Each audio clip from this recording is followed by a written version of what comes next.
Magandang araw mga mare! Aalis ako ngayong mag-isa. Hindi ko kasama si Dong kasi nga pupunta ako sa My Amazing Barley. Ayan, pupuntahan ko yung opisina nila. Kasi member na ako ng Barley since ilang taon na yun. Basta matagal na siya pero hindi ko pa napuntahan yung opisina nila. Ito na nga, nagbas na ako papunta doon sa Barley pero dinaanan ko muna yung friend ko dito na si Marimar kasi nga isasama ko siya. Siya kasi yung nakapunta na doon. Ginamit niya yung pangalan ko para makabili din siya ng barley. Ayan, dahan-dahan lang muna ang lakad kasi bagong opera yan siya. Circle. Didate na kami ngayon ni Marimar sa barley. Here with Marimar. No. Andito nga kami ngayon sa metro station. Nag-metro kami papunta ng Dera. At ito na nga, bababa na kami. Pinauna ko si Marimar kasi nga kailangan niyang magdahan-dahan maglakad. Exercise din kasi yan. Hindi kasi pwedeng patulog-tulog lang siya sa bahay. Para hindi ko matabalimutan, kaya kailangan ko na video. Dito?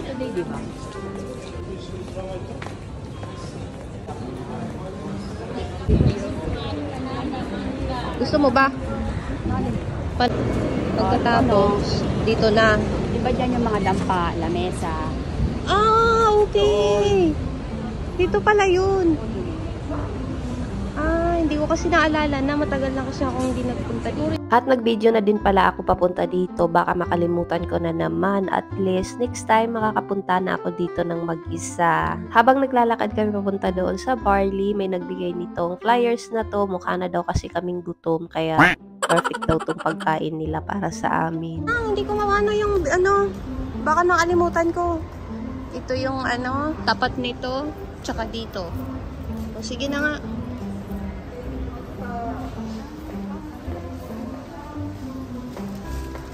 Dito siya. Ayan, dyan.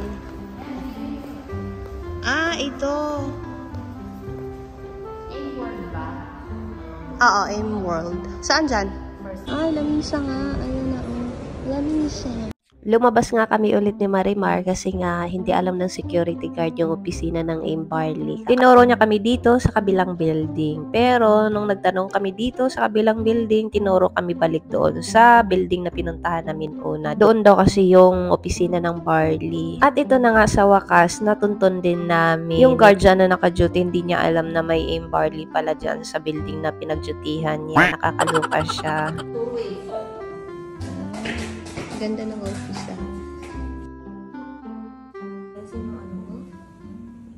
sa kanila. Pero ito na nga, tiningnan agad namin yung mga prices kasi hindi ko alam yung prices nila dito.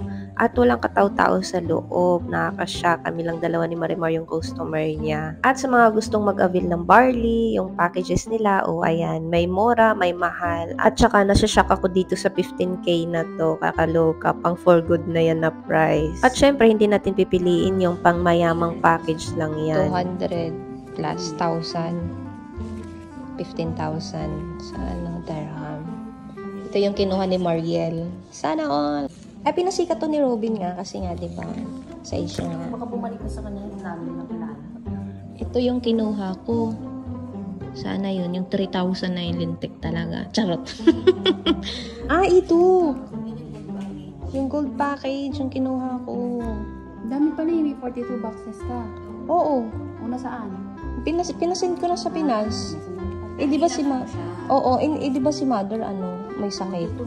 246. Gusto kaya ni Mother yun. Pinasin ko lahat sa Pinas. Pero meron namang option ito. Ito 1.5 lang eh.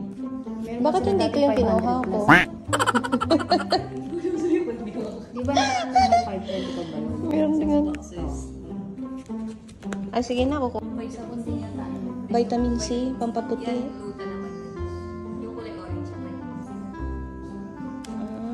Okay. May sabon din pala, madam. Charcoal soap. Manny Pacquiao, Marimar. Ano to ng AIM Barley, madam? Kaya ina-insert niya na dito. Akala ko under siya ng AIM. Siyempre, mapapicture mo na. Video? Tinakpan mo na yung babae. Video ba? Picture, Marimar. Video ka mo. Number 1. Tingnan mo kasi kung maganda yung pose. Ba't siya hindi nakaganda? Bakit nga ito hindi nakaganda? Ay, ganito na lang design.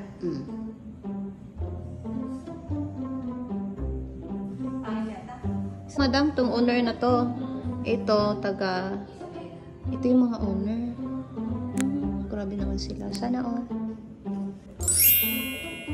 Pagkatapos nga namin doon sa Barley, ito na nga, umuwi na kami ni Marimar. At andito na nga kami ngayon sa metro. At may nakita kaming kakaibang nilalang dito banda. Ang ganda nito. Para siyang TV na iwan. Transparent lang siya pero ang ganda. At diretso na din pala kami doon sa may Dira City Center na mall. Kasi bibila ko ng regalo ng inaanak ng asawa ko.